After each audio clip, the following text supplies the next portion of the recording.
Cordero, la esperanza del calderonismo. Cordero perteneció al grupo cercano del presidente Calderón. Era parte del primer círculo del poder. Si por algo se caracterizó la presidencia de Calderón, era precisamente por la concentración del poder y de las decisiones. Todo giraba en torno al presidente.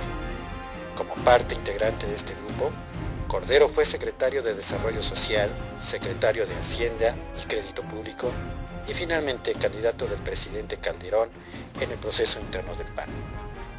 El calderonismo se caracterizó por ser un grupo compacto, afín e incondicional al presidente, sin contrariarlo, únicamente dedicado a realizar las tareas encomendadas. Dentro de este grupo, en primer lugar estaba Juan Camilo Mourinho. A la muerte del hombre de todas las confianzas del presidente, el plan original de sucesión presidencial se vio alterado. En ese golpe de las circunstancias, quien resultó más favorecido fue Cordero. Se convirtió para finales del sexenio en el personaje escogido por el presidente Calderón para sucederlo. Durante el calderonato, en un principio no se tuvo el control total del partido.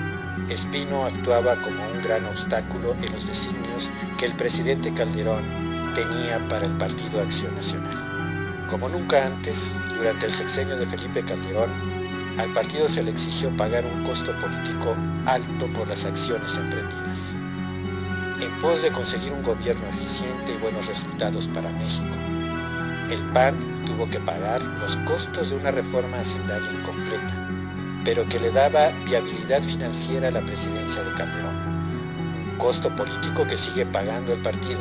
Luego, la impopular guerra contra el narcotráfico y su alto costo en vidas humanas, junto a la destrucción de la credibilidad de las autoridades. Y finalmente, las promesas incumplidas con respecto al empleo y el crecimiento económico. En el sexenio del presidente Calderón, pudo imponer en la presidencia del PAN a dos hombres pertenecientes a su círculo, quienes llevarían al partido la eficacia del grupo presidencial y harían del partido una fuerza política eficiente, práctica y ganadora. Así las cosas, el primer presidente del PAN del calderonato fue Germán Martínez, que con su peculiar estilo y retórica, sin olvidar su tono bravucón, llevó al PAN en las elecciones de 2009 a una estrepitosa derrota. Esto, pese a contar con toda la confianza y respaldo del presidente, que con todos los instrumentos del gobierno a su disposición, emprendieron la campaña del 2009. Germán Martínez y con él todo el calderonismo salieron derrotados. Sobre la marcha, violaron todas las tradiciones democráticas del partido. Inclusive, uno de los candidatos plurinominales a diputado federal en esas elecciones fue el líder sindical Valdemar Gutiérrez. Pese al fracaso del grupo del presidente al frente del partido, se optó por continuar esa vía, ahora a través de César Nava. Nava fue llamado para hacerse cargo del partido y devolverle la mística y la tradición de construir cuadros competitivos, de construir la ruta ganadora en cada elección local para afianzar la fuerza del partido rumbo a las elecciones presidenciales de 2012. Los resultados de Nava son evidentes.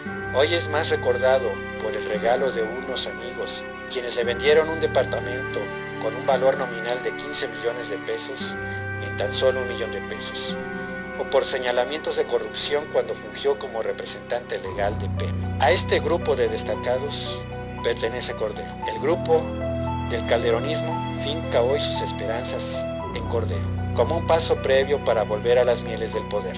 Un poder bastante paupérrimo comparado con el poder presidencial.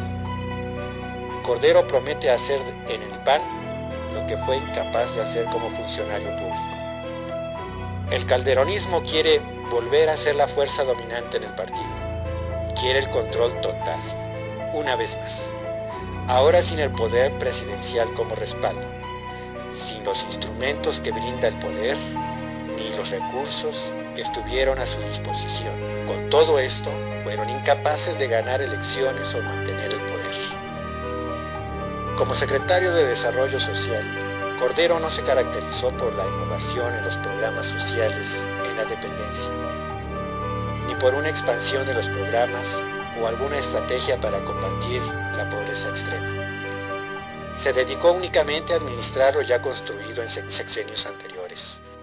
Y mientras administraba, lo tomó por sorpresa la crisis del 2008, caracterizada por un aumento pronunciado en los productos básicos, en especial de los granos como el maíz, el frijol, sorgo y arroz, lo que afectó especialmente a las familias más pobres del país. Lo único que atinaron a realizar durante la crisis fue un ajuste marginal en la cantidad de dinero que percibe cada beneficiaria del programa. El resultado final fue que el número de pobres aumentó en el país, sin que el flamante secretario pudiera hacer apenas nada al respecto. Como secretario de Hacienda, llegó cuando la estructura recaudatoria ya estaba armada por su antecesor, Agustín Carstens. Carstens fue quien diseñó el programa de ingresos y la estructura recaudatoria del SAT para eficientar y para incrementar la recaudación fiscal. Fue el que diseñó el YETU. Cordero llegó a una secretaría con todo puesto y listo para que él solo se dedicara a ocupar la secretaría como trampolín y crear una red de complicidades con los gobernadores de los estados para ir construyendo el proyecto de sucesión presidencial. Cordero repartía recursos extraordinarios a los gobernadores, con la esperanza de cobrar después estos favores, con apoyos a su posible candidatura.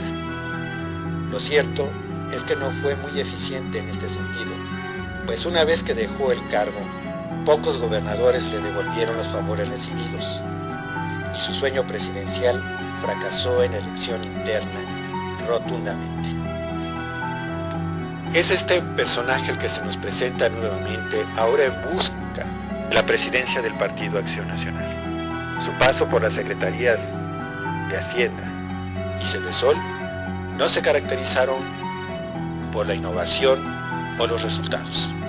El hoy senador con licencia, Ernesto Cordero, busca la presidencia del partido para construir un proyecto personal del grupo al que pertenece. Un grupo que ostentó el poder no solo a nivel nacional, no solo el federal a través del presidente Calderón, sino a través de sus alfiles en el partido.